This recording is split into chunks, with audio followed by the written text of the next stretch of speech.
Assalamualaikum warahmatullahi wabarakatuh.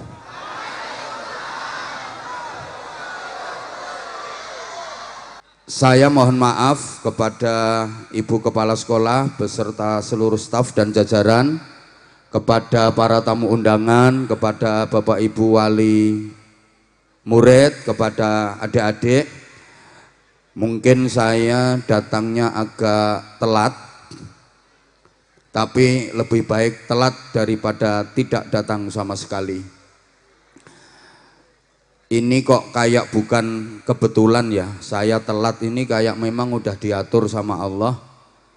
Seperti masuknya Islam ke Indonesia itu memang agak telat dibanding masuknya Islam ke wilayah-wilayah lain di belahan bumi ini.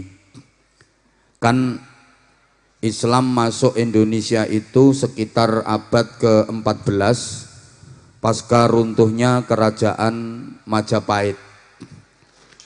Padahal Islam sudah masuk ke benua Afrika, bahkan Eropa, itu di awal-awal abad ke-7. Sedangkan di Indonesia Islam masuk secara pergerakan itu di sekitar abad ke-14. Kalau secara individu, secara personal di abad 10 sudah. Tapi yang saya maksud adalah secara pergerakan Islam baru masuk ke Indonesia di abad ke-14. Jadi agak telat. Makanya jadi budaya masyarakat Indonesia itu apa-apa telat. Jadi semakin telat berarti semakin Indonesia. Telat itu identik dengan ketinggalan. Adik-adik tolong diperhatikan, telat itu identik dengan ketinggalan. Maka jangan heran kalau negara kita ini apa-apa masih ketinggalan. Konsolidasi budaya ketinggalan, ilmu pengetahuan ketinggalan, ekonomi ketinggalan, teknologi juga ketinggalan. Telat.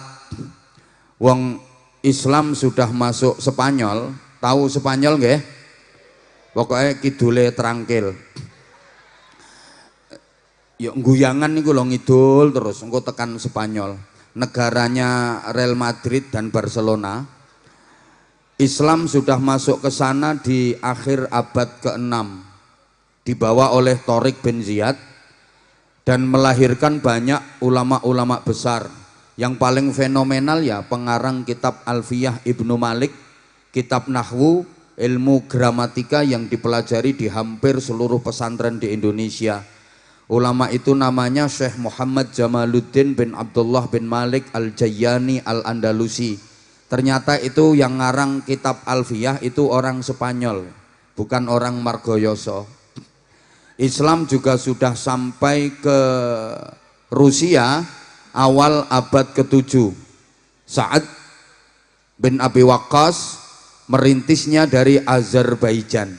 Adik-adik kalau guru agama kalian mengajar terus membaca hadis Rawahul Bukhari, hadis ini riwayat Imam Bukhari. Imam Bukhari itu ternyata orang mana? Beliau adalah orang Turkistan. Nek Bukhari tonggomu kan bakul sego goreng. Rawahu Muslim, hadis ini riwayat Imam Muslim. Imam Muslim itu orang Neisabur.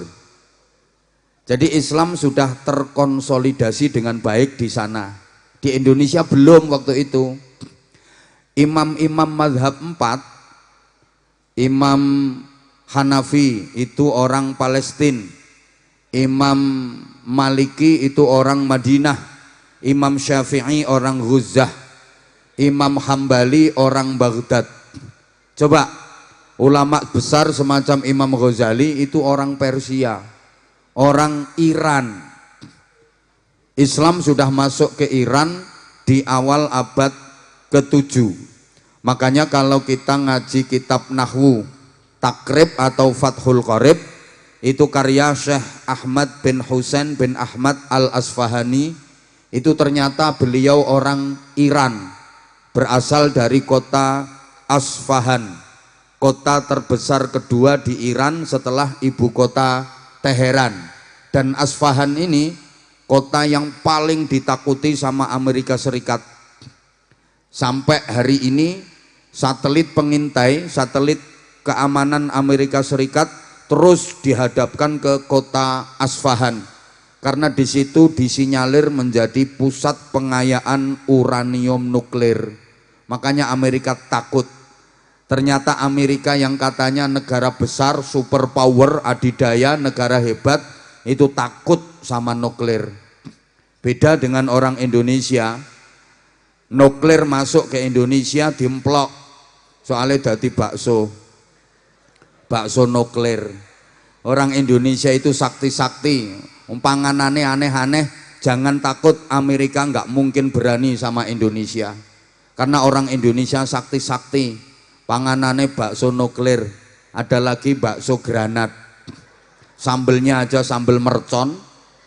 Di Surabaya itu malah ada makanan namanya rawon setan, soto gendruwo.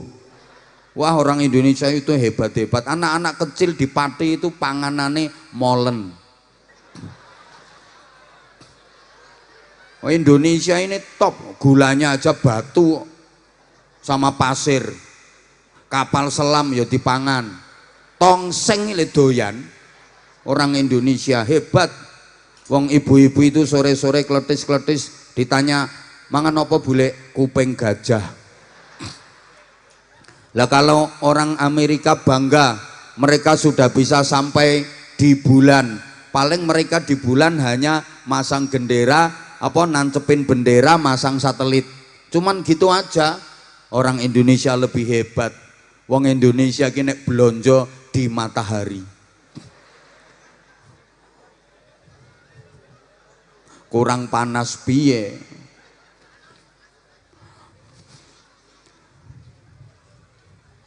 Islam masuk Indonesia itu di abad ke-14 dibawa oleh para wali yang kita kenal dengan sebutan Wali Songo. Sebenarnya Wali Songo itu ada beberapa kurun, ada beberapa generasi.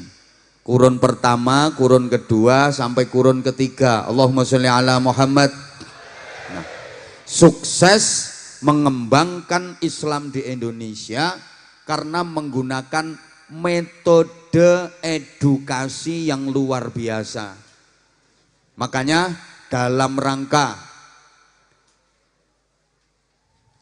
apa tuh iki jenenge acarane iki? Disnatalis yang ke 22, saya ingin sampaikan ini untuk suksesnya pendidikan anak-anak kita. Allahumma sholli ala Muhammad. Allahumma sholli ala Muhammad.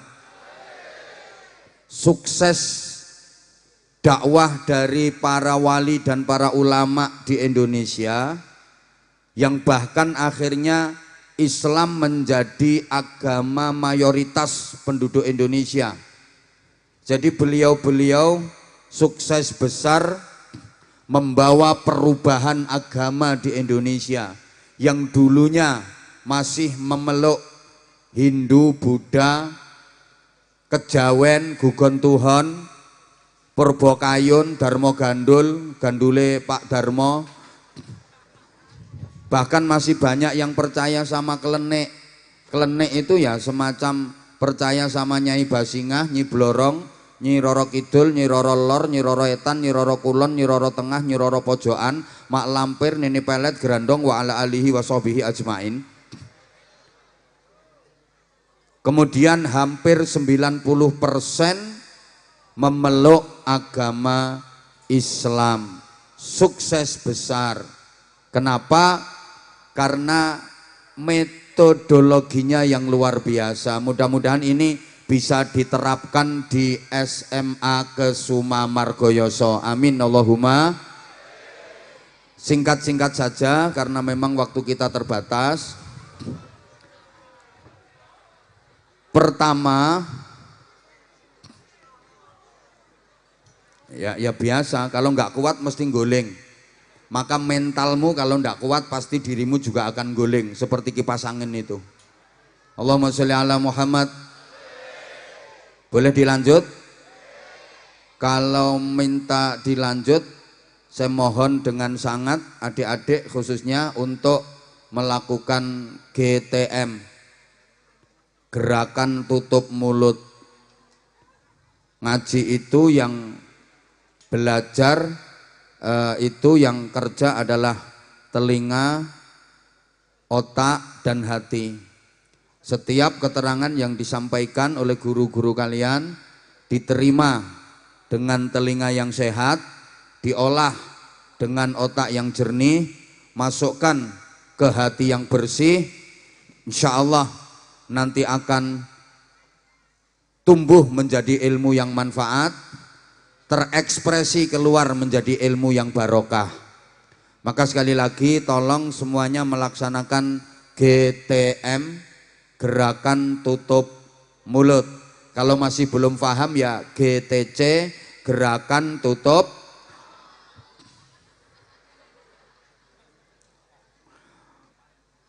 Strategi yang pertama namanya bil hikmati wal mau'izatil hasanah.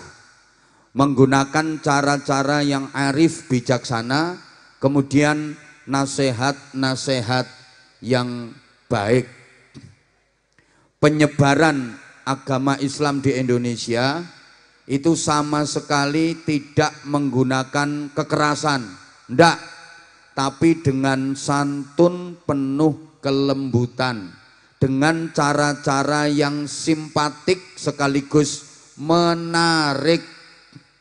Wal yatalattaf, berlemah lembutlah kamu dalam mengajarkan ilmu, dalam mengajarkan Islam, dalam mengamalkan Islam. Islam tidak pernah mengajarkan yang namanya kekerasan. Di dunia Islam enggak ada yang namanya kekerasan, karena Islam sadar sepanjang sejarah peradaban umat manusia, kekerasan tidak akan pernah bisa menyelesaikan masalah.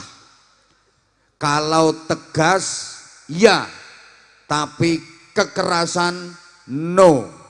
Saya ulang, tegas yes, keras no. Tolong sama-sama, tegas, keras. Sekali lagi, tegas, keras. Ini perlu saya tekankan karena akhir-akhir ini banyak generasi muda yang salah dalam memahami perjuangan. Maaf, banyak yang salah dalam mengartikan jihad. Jihad hari ini enggak harus mati dengan dalih membela agama Allah. Justru jihad hari ini adalah hidup di jalan Allah, mempertaruhkan hidup di jalan Allah, bukan ingin mati dengan alasan membela agama Allah, apalagi menyodorkan diri untuk mati dengan dalih membela agama Allah. Kayak pelaku bom bunuh diri itu demi Allah bukan jihad tapi kendat. Halo? Bukan mati syahid tapi mati sangit. Udah. Allahumma sholli ala Muhammad. Jadi maaf, kalau ada tindak kekerasan yang mengatasnamakan Islam, itu justru menodai nilai-nilai Islam. Maka maaf, kalau ada tenaga pendidik yang menerapkan kekerasan terhadap anak-anak didiknya, itu tidak dibenarkan dalam aturan agama. Tegas harus, tapi kalau keras, mbuh gak nyaut tok. Gini ya, Islam di kita itu bukan yang irhabi, yang ekstrim radikal, dikit-dikit ngebom, bukan. Bukan pula yang tatoruf, yang liberal, bukan. Tapi Islam di kita itu Islam yang tawassut, yang moderat, tengah-tengah. Islam ditegakkan sebagai rahmatan lil alamin, maka syariat dan ajaran-ajaran Islam dikembangkan, berproses dan berpadu dengan budaya dan adat istiadat. Para jamaah, terutama adik-adik, adat budaya itu penting apa penting? Yang keras tolong, penting apa penting? Penting, karena gini ya, sesuatu yang baik kalau nggak sesuai dengan budaya itu bisa jadi kacau. Saya udah sering sampaikan, sesuatu yang baik kalau nggak sesuai dengan adat dan budaya bisa kacau. Contoh, Al-Quran itu adalah kebenaran absolut, mutlak benarnya, sedikit pun nggak ada salahnya. Halo? Tapi kalau misalnya ada ayat Al-Quran yang dibaca tidak sesuai dengan situasi dan kondisi, ya bisa kacau. Contoh sederhana, pada acara resepsi pernikahan misalnya, kemudian pengantin pria, pengantin wanita, kedua mempelai sudah duduk di pelaminan, tamu-tamu udah mulai berdatangan, terus MC-nya mulai bicara, bapak-bapak, ibu-ibu, saudara-saudara sekalian, para tamu undangan yang kami hormati, selamat datang di acara resepsi hari ini. Kita sama-sama menyaksikan kedua mempelai sudah berada di pelaminan. Mohon doa restunya, mudah-mudahan kedua mempelai bisa membina keluarga yang sakinah, mawaddah, rahmah dan barokah sesuai dengan firman Allah, kullu nafsin dha'iqatul maut. Ini ayat Al-Qur'annya salah napa mboten? Mboten. Ayat Quran ndak ada yang salah. Yang salah itu sasarannya. Wong itu ayat pengantar jenazah kok dibaca di acara nikah. Jadi sesuatu yang baik kalau nggak cocok dengan budaya itu jadi kacau. Tolong dijawab, mengucapkan salam itu baik apa baik? Tapi harus kondisional, maka gaya dalam mengucapkan salam itu beda-beda. Kalau gayanya keliru jadi lucu. Sama-sama mengucapkan salam, gayanya bisa berbeda.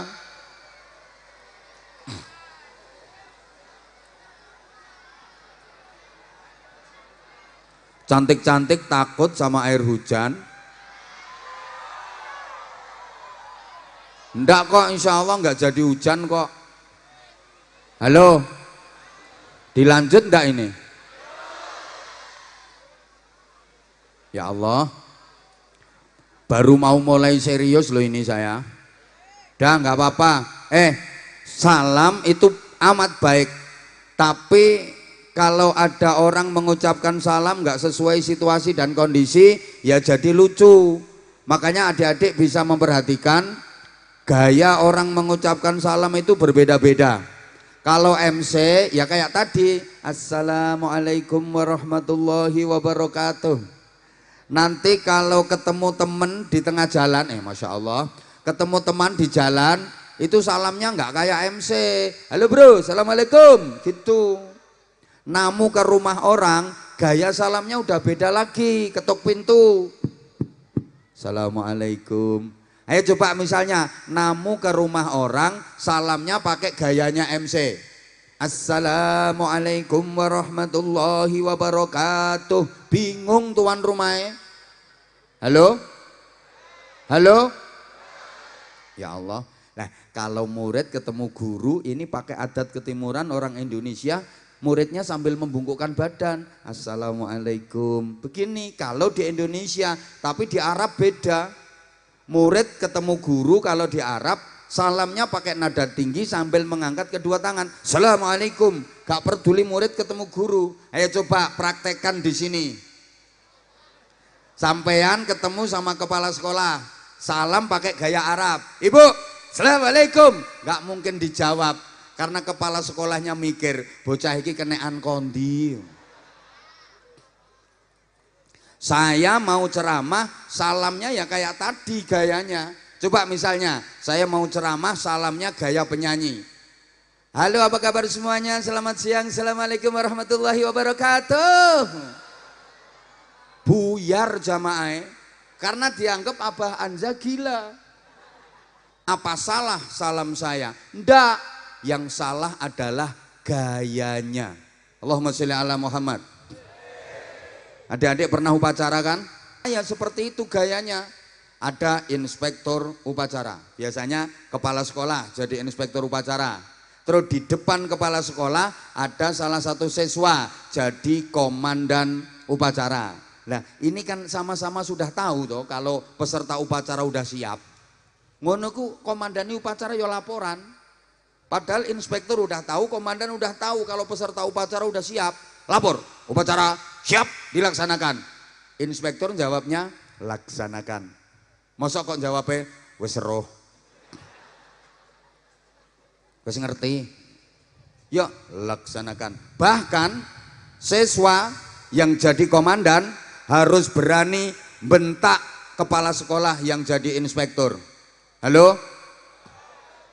Dan kepala sekolah yang jadi inspektur nggak boleh marah dibentak siswanya karena siswanya lagi jadi komandan upacara. Lapor, upacara siap dilaksanakan. Kudu ngono. Halo? Ya Allah, gak direken aku.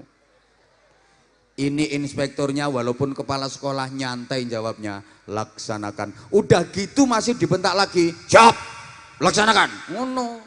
Ya harus berani, nggak boleh gini. Laksanakan. Insya Allah Bu nyuwun pangestunipun nggih. Lah ini bukan inspektur upacara. Mudah-mudahan bisa difahami. Allahumma sholli ala Muhammad. Allahumma sholli ala Muhammad. Jadi maaf-maaf, pertama pakai cara-cara yang santun, pakai cara-cara yang baik, lemah lembut, ndak pakai kekerasan. Yang kedua, ini yang paling penting, menggunakan metode uswatun hasanah, contoh konkret dan keteladanan prima. Ibu bapak yang saya hormati, adik-adik yang sangat saya sayangi, sukses dakwahnya para wali, para ulama di dunia pendidikan, tolong perhatikan, itu bukan hanya menggunakan mau'idhah hasanah saja, tapi lebih menekankan uswatun hasanah. Sekali lagi, contoh konkret dan keteladanan yang prima. Dalam bahasa agama disebut dakwah bilhal, dakwah dengan perilaku. Lisanul hal afsahu min lisanil maqal. Bahasa sikap perbuatan itu jauh lebih mengena, lebih ampuh daripada bahasa ucapan. Orang itu dikasih contoh satu kali lebih nurut, lebih ampuh daripada dikasih omongan atau nasihat 1000 kali. Wes cara Jawa wae, wong kuwi dicontoni sepisan karo diomongi ping 1000 luweh manut dicontoni sepisan. Betul? Saya sebenarnya pengen berdiri terus, tapi karena anginnya terlalu kencang, takut sarung saya ngelingkap. Ngapunten. Udah saya berdiri tadi supaya hujannya nggak jadi turun. Tak antemi pisan iki. Lek mbok guyung kok diceblokne neh. Orang itu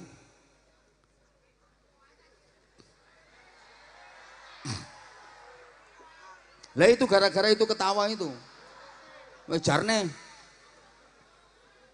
diomongi ora percaya kok.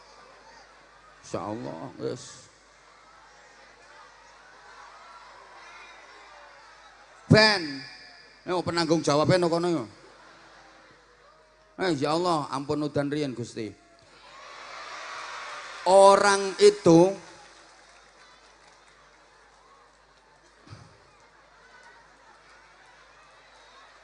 dikasih contoh satu kali saja sama diomongin 1000 kali lebih ampuh dikasih contoh satu kali.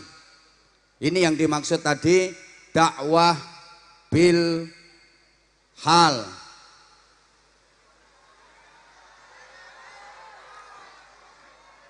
Pokoknya tinggal dolanan karo malaikat gara-gara kae lho.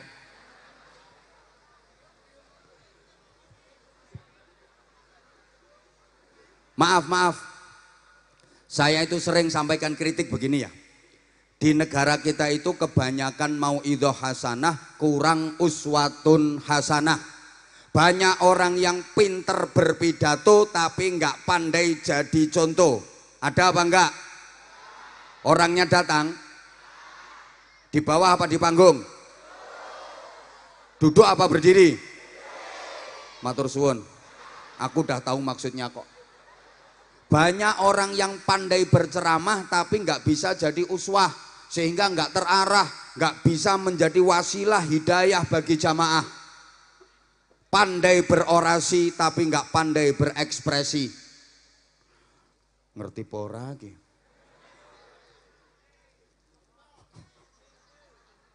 Ya Allah ya Karim. Ngomong tok kakean teori kurang praktek, kebanyakan trik kurang action. Muga-muga faham, muga-muga faham. Mudah-mudahan faham. Coba kalau soal mauidhah hasanah di Indonesia ini acara apa yang nggak ada mauidhah hasanahnya? Wong di Natalis SMK aja mauidhah hasanah.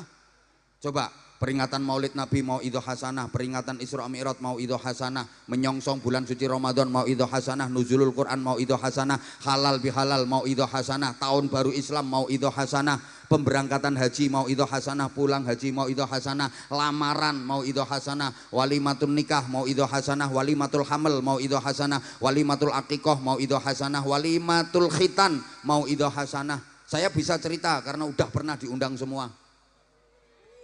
Loh saya ceramah udah lama, udah 20 tahunan, udah pernah diundang di semua acara. Yang belum tinggal satu, mauidhah hasanah dalam rangka walimatul pegatan, itu yang belum. Loh semuanya ada mauidhah hasanah, tapi maaf asarnya dalam membawa perbaikan kepada umat kok masih sangat terasa berat, ya karena cuma mauidhah bukan uswah. Gini loh, maka kalau pengen berhasil namanya pendidikan itu bukan hanya rungokno toh,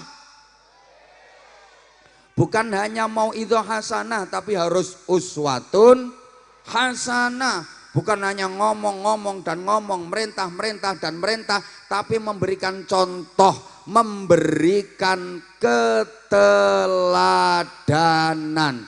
Di antara gagalnya dunia pendidikan akhir-akhir ini banyak oknum, sekali lagi oknum guru yang terlalu banyak tuntutan kepada murid-muridnya tapi nggak ada tuntunan.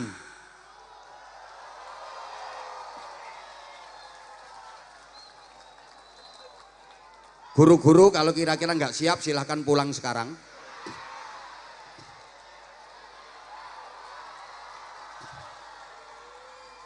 Maaf, ini diantara sebab gagalnya dunia pendidikan. Sekali lagi saya katakan oknum ya, nggak semua, tapi banyak oknum guru yang kalau ke muridnya itu hanya menuntut tapi tidak menuntun.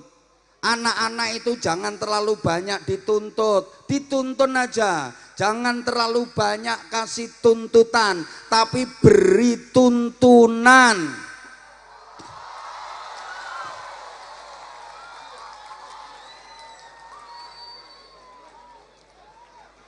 Seluruh siswa dilarang merokok, tapi gurune dhewe kebul rokokan. Di hadapan siswanya pula merokoknya. Ada apa enggak? Ada apa enggak? Namanya siapa? Saya tahu sekarang gurunya pakai celana warna hitam. Ayo sing gak terima ngadeg. Lah kalau pengen murid-muridnya ndak merokok, ya gurunya juga jangan merokok di hadapan murid. Kalau perokok berat, ya pokoknya kalau ngerokok jangan di hadapan murid, di tempat yang kira-kira nggak diketahui murid, non jero sapi teng.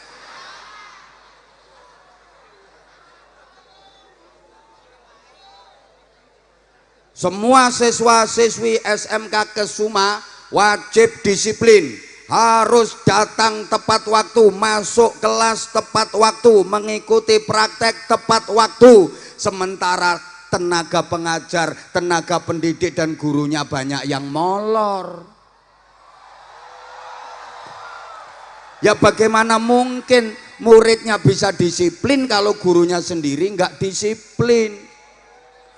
Kalau murid terlambat datang dihukum, maka ketika guru terlambat ngajar juga harus saya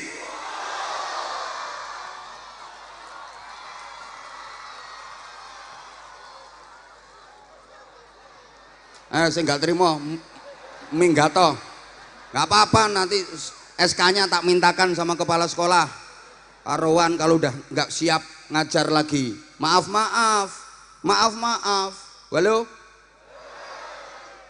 muridnya nek telat dihukum, gurune senengane telat ae. Malah ada guru yang malas ngajar, hobinya ngasih tugas.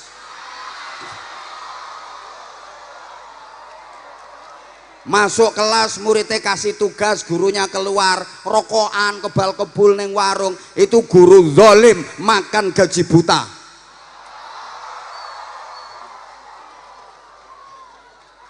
Ada, saya tahu, pokoknya wongnya rodok lemu.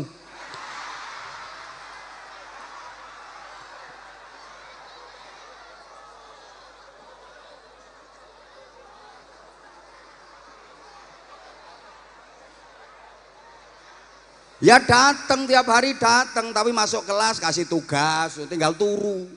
Muridnya petentengan, gurune rokokan. Ya jangan salah kalau muridnya kurang menghargai gurunya. Wong namanya guru, maaf, itu harus betul-betul punya filosofinya guru. Sekarang banyak guru yang sudah tidak berfungsi lagi sebagai guru. Maaf, guru yang kehilangan fungsi. Harusnya kata orang Jawa, guru iso digugu tur iso ditiru. Sekarang banyak guru yang wagu tur saru. Banyak guru yang nek minggu turu. Kan libur sekolah. Ya namanya guru kudu iso digugu, kudu iso di qaulan wa fi'lan wa ahwalan, aqwalan wa af'alan wa ahwalan. Ucapannya, perbuatannya, perilakunya harus menjadi contoh yang baik bagi murid-muridnya. Ingat, dulu ada pepatah, guru kencing berdiri, murid kencing berlari. Nah sekarang loh, ya iya, apa yang dilakukan guru akan dicontoh murid-muridnya. Kalau guru kencing berdiri, murid kencing berlari. Dan pepatah itu sekarang makin parah, guru kencing berdiri, murid mengencingi guru. Hati-hati ngajar murid zaman sekarang.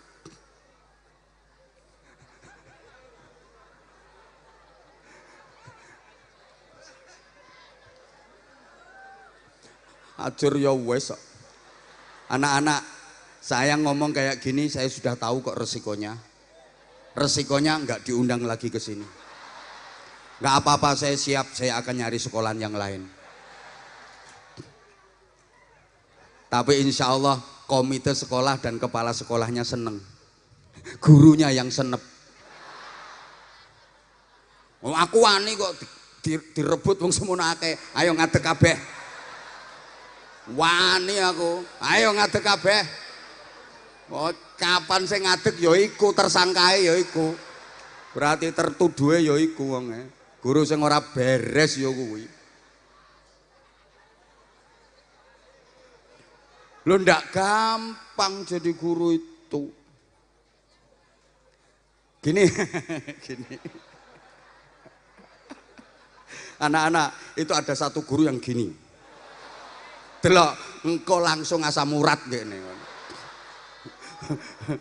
Titeni omonganku, jangan salahkan siapa-siapa. Kira percaya udan tak deki leren kok.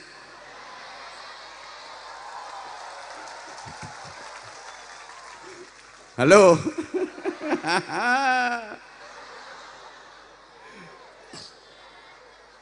Ini satu. Gini ya. Rungokno toh. Ulama dulu sukses itu karena satunya kata dan perbuatan. Apa yang dikatakan dilakukan. Apa sing diomongne diamalne. Gitu. Embuh umek kok. Loh kalau dulu ada guru yang ngajar gini ya, santri-santri supaya uripe barokah, belajar kuwi gampang, yo, kuwi lek esuk sholat duha, lagi gurune sing ngajak sholat duha itu istiqomah sholat duhanya, dia nggak pernah meninggalkan sholat duha, ngono, saiki ora kok. Ceramahnya berapi-api. Kalau ingin hidupnya barokah, rezekinya lancar, jangan tinggalkan sholat duha. Yang ceramah sendiri nggak pernah sholat duha. Ada apa enggak? Orangnya datang? Gak usah dijawab, aku ngerti maksudmu.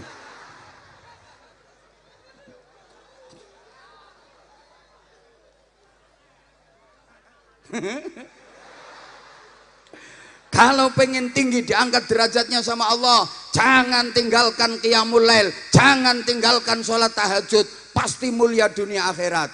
Lah saiki sing ceramah ora tau tahajud. Lah nek guru mbiyen ajak-ajak tahajud, dia langsung memberi contoh tahajud.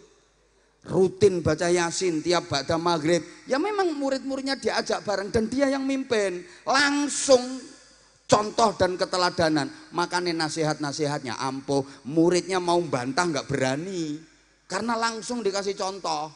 Nah saiki lah ngomong tok, pret.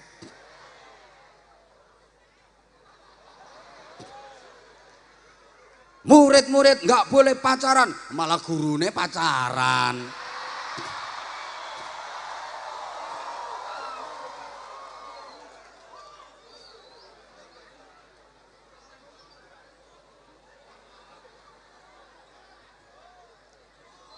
Bolos nilainya dikurangi. Lah tapi lek gurune bolos harusnya ya bayarannya dikurangi. Loh, sudah apa karena ada aturan bolos bayarannya dikurangi, akhirnya untuk menghindari bolos ya tadi masuk ngisi absen, ngasih tugas, tinggal blonjo. Ada. Kelondan wong endan kelondan. Lo ngono kok kepengen mandi pendidikan, maaf.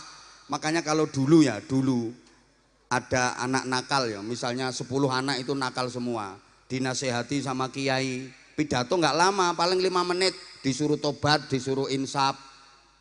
Itu besok yang 9 nih jadi baik kok, yang nakal tinggal 1.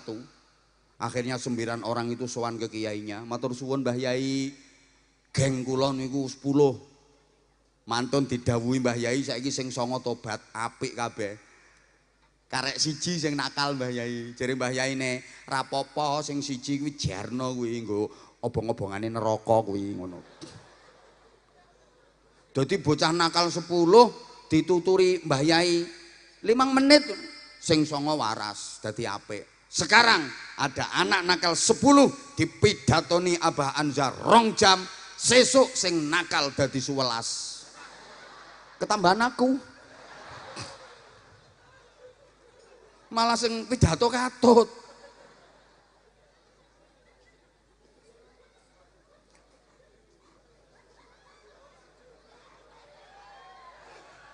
Sorry ya, kita itu kebanyakan trik tapi kurang action. Kakean teori kurang prak. Sekali lagi, guru gitu modelnya nang murid. Kakean tuntutan kurang tuntunan. Murid dituntut, kalian harus berprestasi. Kalian harus mengharumkan alma mater. Harus membawa nama baik SMK Kesuma. Lah gurunya bisa mengharumkan SMK Kesuma apa enggak? Bisa mengharumkan alma mater SMK Kesuma apa enggak? Kalian harus berprestasi. Lah gurunya punya prestasi apa coba? Jangan berharap punya murid yang berprestasi kalau gurunya sendiri tidak berprestasi. Guru jangan hanya menyebut contoh tapi harus bisa memberi contoh. Kalian harus juara. Contohnya kayak sekolahan sana itu loh. Sopo ra iso trimo nyebut contoh. Kalau ada lomba sains juara, ada olimpiade juara, kalian juga harus juara. Lah gurune pernah juara apa? Oh, juara turu jere. Wih, guru sapa sing juara turu kuwi? Tenang-tenang, iki enek wonge, engko ae kandhane aku, engko ae tenang. Allahumma sholli ala Muhammad. Maaf ya, kita sekali lagi kakean trik tapi kurang action, kakean teori kurang praktek. Harusnya ini harusnya kita itu juara. Harusnya kita itu juara. Contoh sederhana ya. Semua ilmu itu sumbernya Al-Qur'an. Allahumma sholli ala Muhammad. Nah, Al-Qur'an itu yang punya umat Islam. Sedangkan kita Indonesia itu penduduk Islamnya banyak, terbanyak kedua setelah Pakistan. Dulu kita terbanyak pertama, sekarang udah diselip sama Pakistan. Halo, tolong perhatiin. Yang punya Quran umat Islam, Indonesia mayoritas penduduknya Islam. Harusnya kita itu jadi kuntum khaira ummatin. Kalian adalah umat yang terbaik di antara umat-umat yang lain. Kalianlah yang terbaik. Karena kalian yang punya ilmunya. Tapi kenapa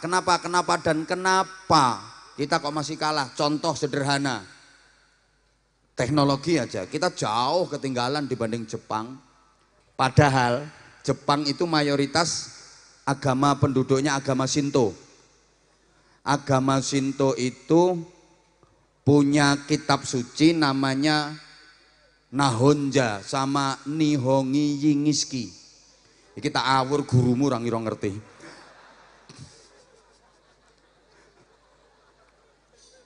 Loh, kitabnya orang Jepang, kitab sucinya orang Jepang itu 100% cuman urusan ritual saja.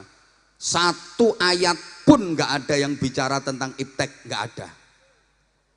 Jadi kitab suci ne wong Jepang sing jenenge Nahonja karo Nihongi Yingiski, apal aku. Mbok anggap ngarang. Itu murni urusan spiritual, nggak ada iptek sama sekali. Nah, mereka punya Tuhan, Tuhannya wong Jepang itu namanya Amaterasu Ohomi Kami. Ini punya anak laki-laki namanya Niniki no Mikoto. Punya anak perempuan Ninini no Mikoto. Punya anak lagi namanya Makoyoto. Anaknya lagi namanya Hirohito. Terus anaknya lagi namanya Naruto. Nah, yang terakhir Ajinomoto.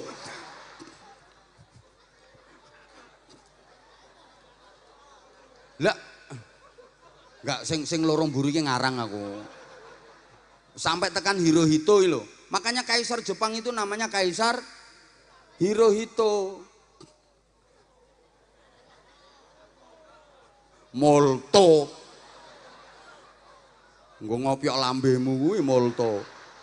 Kok dengerin say. Say itu kalau sebelah sini sayang. Kalau sini Saeton. Dah dengerin. Lah Al-Qur'an kitab suci kita itu ada 869 ayat. Enggak sedikit loh. 869 ayat itu bicara iptek, ilmu pengetahuan dan teknologi. Harusnya kita menang don lawang Jepang. Tapi kita kok kalah terus teknologi. Ayo coba.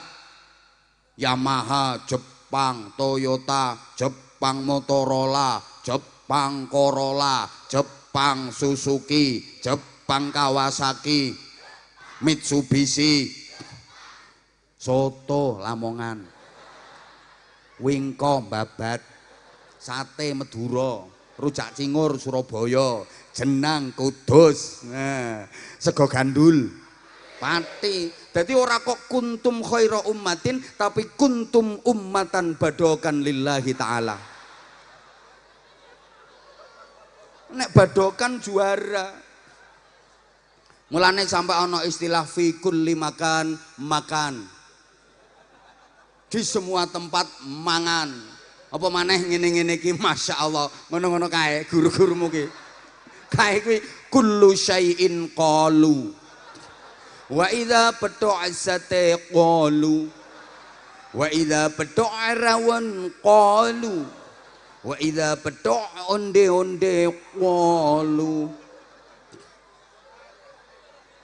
Malulah kita itu. Loh, itu baru konsolidasi teknologi. Sekarang ilmu pengetahuan. Halo? Loh, harusnya kita juara. Semua ilmu itu ada dalam Al-Qur'an. Saya sering sampaikan ya, kalau adik-adik hafal, afala yanzuruna ilal ibili kaifa khuliqat. Apa kalian tidak memperhatikan bagaimana unta diciptakan? Ini bicara unta berarti ilmu binatang, ini ilmu biologi. Wa ilas samai kaifa rufi'at. Teliti bagaimana langit ditinggikan. Bicara langit, ini ilmu astronomi. Wa ilal jibali kaifa nusibat. Bagaimana gunung ditegakkan. Ayo coba, halo. Nah ini bicara gunung berarti ilmu vulkanologi. Wa ilal ardi kaifa sutihat. Bicara bumi, ilmu geologi. Harusnya kita juara. Tapi kenapa kita kok kalah jauh dibanding negara-negara lain? Maaf, strata pendidikan kita itu masih rendah banget. Maaf banget.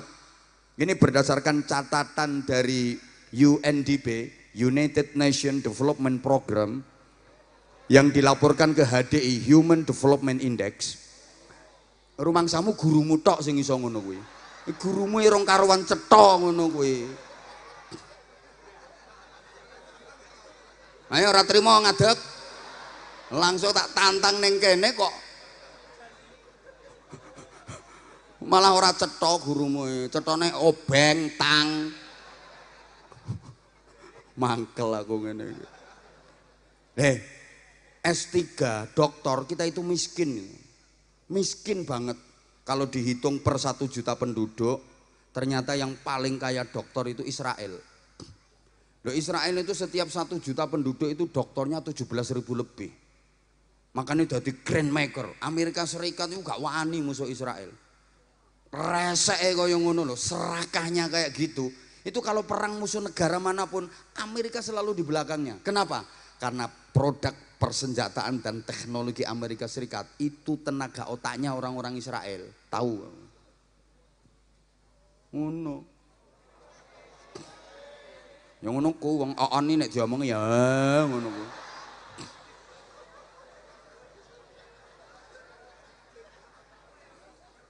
Loh, Amerika saja setiap 1 juta penduduk dokternya masih di angka 7 ribuan, Jepang 8 ribuan, Jerman 5 ribuan. Aku yang heran itu India, yang kaget nggak nyangka itu India. India itu setahu saya kan hobinya nyanyi toh. Mulai rabi sampai pegatan nyanyi. Mulai mangan sampai ngising nyanyi India. Wong jotosane karo nyanyi kok. Lho iya toh? India itu. Yang paling fenomenal ya lagu kucek-kucek kotange itu. Itu fenomenal banget. Loh, saya hafal kok lagunya.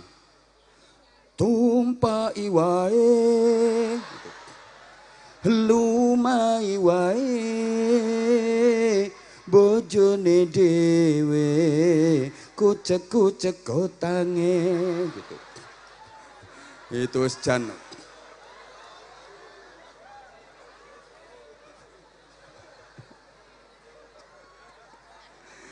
Oh, India itu hobine mek nyanyi lho, hobine aja dekat ya jana sanum biar hotahi diwana seneng.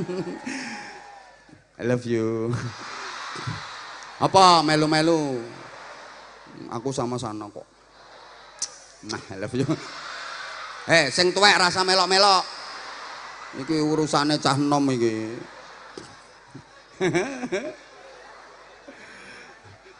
Sorry.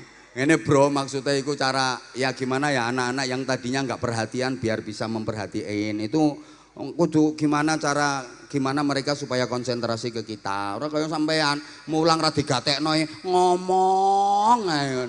Ya ora mlebu ilmune. Muridé turu bareng ngono isih mulang. Enek guru model kok iso ngono lah aku mikir. Saya itu jujur nggak bisa. Wong saya ceramah itu kalau jamaah nggak konsen, nggak merhatiin itu saya nggak bisa. Tapi ada loh guru yang ngajar di kelas, muridnya ngomong dewe, ono sing ngantuk, ono sing turu, ngono gede sik ngulang terus, ngulang angin apa piye? Mulane guru iku kudu duwe ilmu spiritual, ora mek sekedar otak tok, kudu duwe kekuatan batin untuk menundukkan murid-muridnya.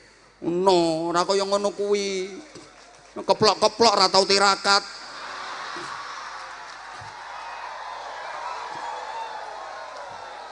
Lah kekuatan spiritual yo melalui riyadhah, melalui tirakat, murid-muridnya ben manut.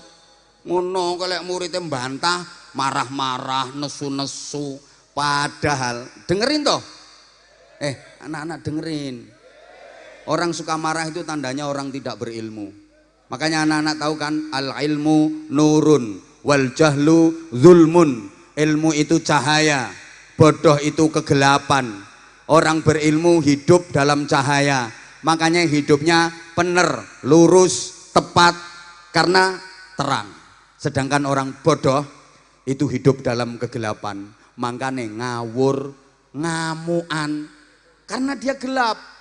Makanya zaman kalau pengen tahu tandanya orang bodoh, aku meh ngomong goblok saja nih. Orang goblok itu tandanya apa? Ngamuan, karena dia nggak bisa menyelesaikan masalah.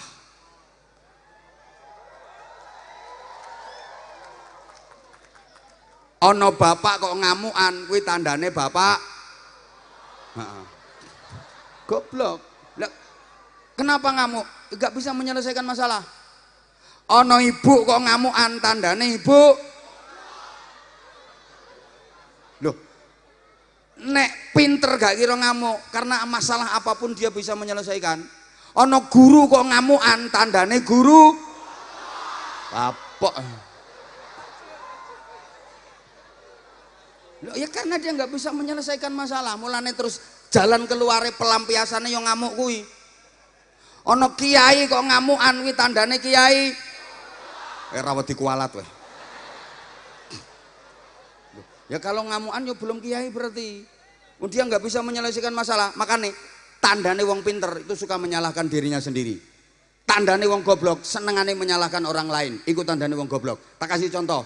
Dokter itu kalau pinter ngobati pasien udah 3 kali kok belum sembuh, dia pasti akan menyalahkan dirinya sendiri. Terus pasiennya diomongi, yuk sepurane gak jodoh, ambil surat pengantar. Coba sampean periksa ke sana, siapa tahu nanti jodoh. Ini surat pengantar dari saya. Wih dokter cerdas.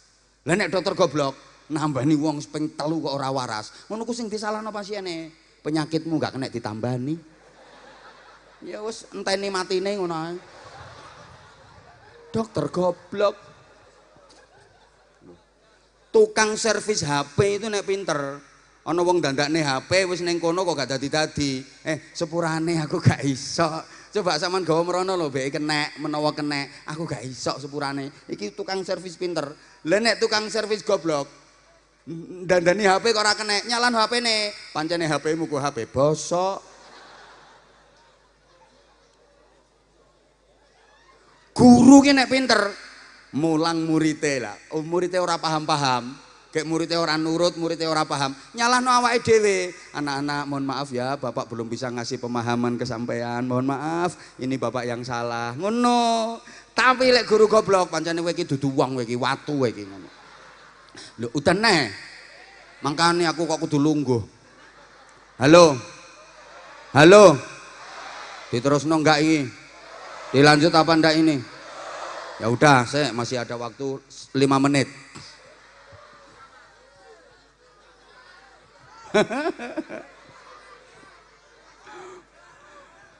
Oke, sekarang berikutnya, maaf. Halo. Kita loh yang punya. Kita loh yang punya. Harusnya strata pendidikan kita itu hebat. Kalau tadi saya sampaikan Jepang, Israel, Jepang, Amerika, Jerman, itu strata pendidikannya juga keren-keren. Bahkan India saja, itu setiap 1 juta penduduknya, doktornya, S3-nya udah di atas 5.000. Lah kita masih di bawah 100. Kita miskin dokter. Tapi nggak usah berkecil hati, walaupun Indonesia miskin dokter, tapi kaya akan hal yang tidak dimiliki oleh negara sehebat apapun. Apa? Kita itu kaya dukun. Mulai dukun bancik sampai dukun cabul. Halo? Halo? Ya Allah. Coba toh. Kita itu punya innallaha yuhibbut tawwabin wa yuhibbul mutatahhirin. Itu tentang kebersihan, tentang kesucian. Kita punya an-nadzafatu minal iman. Tapi maaf ya, tempat-tempat di kita itu kok banyak yang kemproh, banyak yang koproh, banyak yang songkroh. Justru kota terbersih di dunia ini kok malah Singapura, Tokyo, yang itu bukan kotanya umat Islam. Maaf banget ya, tempat ibadah kita, masjid itu seringkali memprihatinkan kondisinya. Sawang tok kotor. Coba sampean masuk misalnya ya, gereja, pura, wihara, kelenteng itu bersih-bersih, wangi-wangi baunya. Lah masjid, coba nanti malam ke masjidmu ya. Kadang ono telek cecek itu nggak dibersihin, nggak disuceni, malah dibuntiri kapur, wer, sama dikasih tulisan awas telek, ngono to. Apalagi kalau masuk ke kamar mandinya, masya Allah, pesingnya 17 derajat. Padha karo fadilah sholat jamaah. Lu ngono ku ana tulisane an-nadzafatu minal. Coba tuh. Harusnya kita dong yang paling rapi. Maaf. Kita punya ar-rashi wal murtashi finnar, yang nyuap dan yang disuap sama-sama neraka. Tapi coba, korupsi kok masih merajalela. Negara yang paling aman dari koruptor, paling bebas korupsi itu Tiongkok, Republik Cina. Padahal itu negara komunis. Kenapa? Karena koruptor disiapkan peti mati, berani korupsi, berani mati. Kono malah langsung meraktek nih. Asariku wasarikotu faktu aidiyahuma, malik potong tangane. Tapi namanya pencurian di kita itu kok masih merajalela. Maaf. Negara yang paling aman dari kriminal itu justru Belanda. Belanda itu banyak penjara yang kosong, tidak berpenghuni. Nah Indonesia banyak penjara yang overload. Kak Kamot, embo, muka-muka paham. Makalah ini tugas kalian sebagai generasi muda. Kalian harus membekali diri dengan 3 ilmu. Berapa? Tolong diperhatikan ya, ini penting. 1 ilmu dini atau ilmu agami, 2 ilmu profesi, 3 ilmu kreasi. Ini pas. Jadi sampean sekolah di SMK Kesuma ini pas. Tepuk tangan untuk SMK Kesuma. Top, keren. Saya begitu datang itu lihat seragamnya aja udah wah keren. Apalagi yang siswinya cantik, masya Allah keren. Dan berjilbab semua. Ini SMK tapi auranya aura pesantren. Masya Allah luar biasa. Itu yang putri, tapi yang sini kok jemburis ya. Kakak bro, kalian juga keren, top, kalian juga top, masya Allah. Loh ini aura pesantren. Tadi saya didampingi sama guru agamanya. Ini terus khataman Al-Quran. Tadi ada pokoknya spiritualnya, pendidikan agamanya juga ditekankan. Ya wajar sih pati nggone wali murid. Loh, bukan, waliullah juga banyak di daerah Pati gitu loh. Dan makanya jadi Kapolsek di sini harus hati-hati. Hati-hati, aja aneh-aneh. Sandan ramile hati-hati. Ada aneh-aneh iso protol berngose. Hati-hati dan bener dan saya kalau ngaji di Pati tawasul dulu, Fatihah dulu sama wali-wali. Iya, kepengen manfaat, kepengen barokah. Bener. Wali medeni. Mulane lek presiden ora wani mara wali, mara Pati kene. Ora oleh, ilah-ilahe lak ngono to. Pati, Kediri, Bojonegoro. Kowe ora ngandel tak gasak pisan. Loh, ndak ada ceritanya. Presiden ke Pati, ke Kediri, ke Bojonegoro, gak kira wani. Pretel. Kandhani kok. Nggih. Makane yo capres-capres kan lek pengen petok aku ora ning omahku. Ora wani, aku sing ngalah. Lek mara Bojonegoro, ora dadi.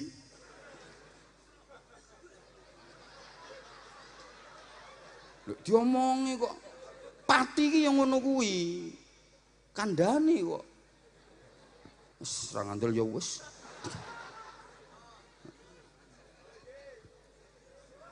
Mulane hati-hati, guru-guru barang ngono ki kudu hati-hati.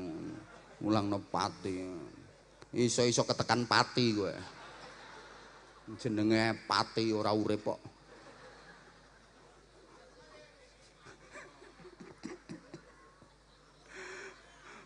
Masya Allah. Pertama ilmu dini atau ilmu agami, kedua ilmu profesi, ketiga ilmu kreasi.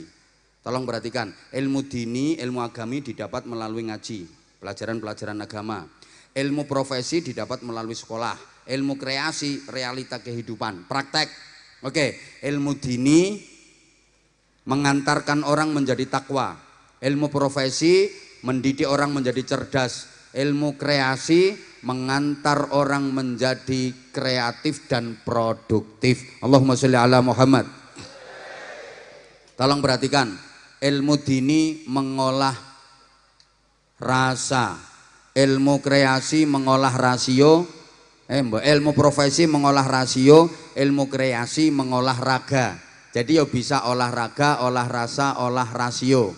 Wes ngene ae pokoknya intine ilmu dini agami mengantarkan orang menjadi takwa, ilmu profesi mengantarkan orang menjadi cerdas, ilmu kreasi mengantarkan orang menjadi terampil. Pokoknya kalian itu dididik agar menjadi takwa, cerdas, terampil, sensitif, kreatif, produktif,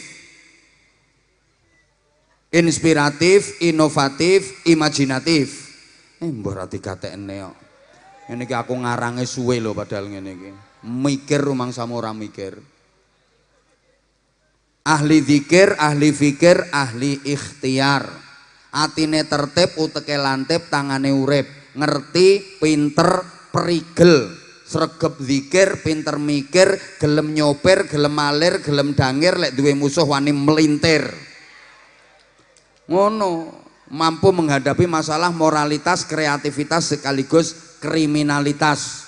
Gini, ilmu hati nanti kalian bisa bekerja pakai hati. Ilmu profesi nanti kalian bisa bekerja pakai otak. Ilmu kreasi kalian bisa bekerja pakai otot. Kerja pakai otot namanya kerja keras. Kerja pakai otak namanya kerja cerdas. Kerja pakai hati namanya kerja ikhlas. Lah orang itu kalau kerjanya hanya pakai otot, kerja keras, hasilnya cuma pas. Tapi kalau mau kerja pakai otak, kerja cerdas, hasilnya lebih luas. Apalagi kerja pakai hati, kerja ikhlas, hasilnya tak terbatas. No. Angel gawe kata-kata ngene iki. Gurumu ora ngira iso. Angel. Nek iso ya tiru aku. Loh. Orang itu kalau kerjanya hanya pakai otot namanya kerja keras, hasilnya pas. Ya nggak beda dengan maaf binatang. Binatang itu kerja pakai otot, maka hasilnya pas. Sapi, kuda, aku ngomong sapi kuda karo ndangak ya, takut ada tersinggung. Apalagi saya ngomong sapi kuda karo nyawang merono. Misalnya sapi, kuda, kambing, mesti tersinggung kono. Makanya harus sambil melihat ke atas. Sapi, kuda, kambing. Kalau gini kan nggak ada yang tersinggung. Lah misalnya aku gini, sapi, kuda, kambing. Apalagi sambil sapi, kuda, kambing. Wah malah banyak yang tersinggung. Nah ini metodenya orang ngomong itu harus hati-hati gitu ya. Ada yang mbek di belakang ternyata. Sapi, kuda, kambing. Nah kalau ke atas kan aman. Nah itu kerjanya pakai otot, dia hanya kerja keras, hasilnya pas. Sapi misalnya bajak di sawah, suruh bajak di sawah, emang dia kerjanya cuma pakai otot, kerja keras, hasilnya pas, ya 100.000, 200.000, nggak bisa lebih. Kuda narik dokar, dia kerjanya pakai otot, kerja keras, hasilnya pas, ya 100.000, 200.000, nggak bakalan lebih. Coba kalau mau kerja cerdas pakai otak, kerja profesi, oh hasilnya lebih luas. Contoh dokter, itu kan profesi. Profesi, maaf, halo, bandingin toh, yang kerja keras ngangkat batu besar-besar, batu gunung itu, hasilnya paling pas. Dia kerja otot, kerja keras, paling dapatnya 100.000, 200.000 seharian itu. Tapi yang kerja cerdas profesi dokter ngangkat batu kecil dapatnya 200 juta, kan yang diangkat batu ginjal.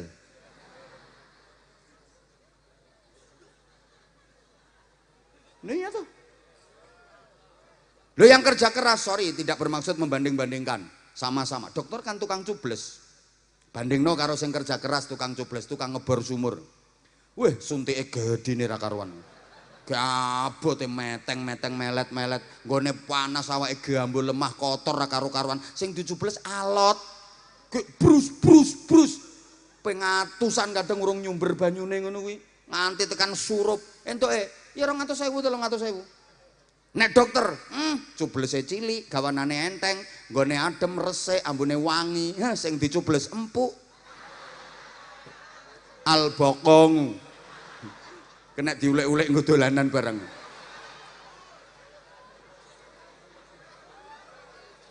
Lah sekali nyubles cus, enggak ditawar, enggak ada ceritanya dokter ditawar itu enggak ada. Pinten Pak dokter? 600.000, mboten saged kirang Pak. Masa mboten angsal kirang Pak? Wis to sak mbletate dibayar. Ya karena kerja cerdas. Paham? Paham? Pertentangan gawe otot ya. Kerja keras iku. Ya oleh 100.000, 200.000 ngepas. Lah nek kerja profesi, Masya Allah kerja cerdas. Lungguh sak jam nyekeli mik ambek ngoceh ngono ae wis. Gajimu 5 tahun.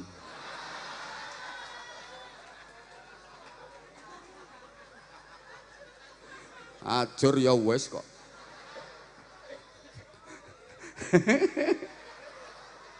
Ya Allah. Loh, aku ini ngasih motivasi adik-adik iki lho supaya sampean niku jangan hanya mengandalkan otot, jangan hanya mengandalkan kerja keras, harus kerja cerdas. Apalagi kerja pakai hati namanya kerja ikhlas, hasilnya tak terbatas. Contoh kiai.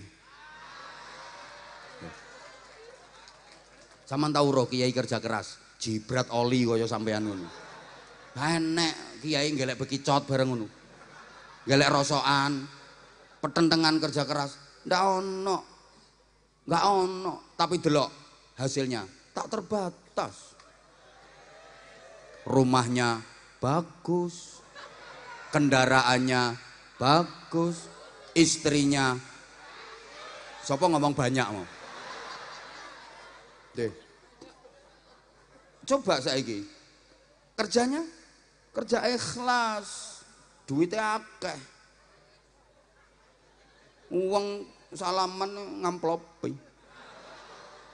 Mulane aku mau salaman karo gurumu soalnya gak enak sing ngamplopi. Tiwas ketekuk kesleo tanganku. Moh. Ndak guyon bercanda iki. Bercanda ndak, saya bermaksud menyampaikan kepada adik-adik betapa nanti kalian harus bisa memadukan. Ya kerja keras, ya kerja cerdas, ya kerja ikhlas. Tiga-tiganya dilakukan secara terpadu. Itu baru keren. Itu loh. Lah itu modalnya ya itu tadi, ya ilmu dini, ilmu profesi dan ilmu kreasi. Kalau kalian pengen jadi orang-orang keren, dah jam 5 kurang seperempat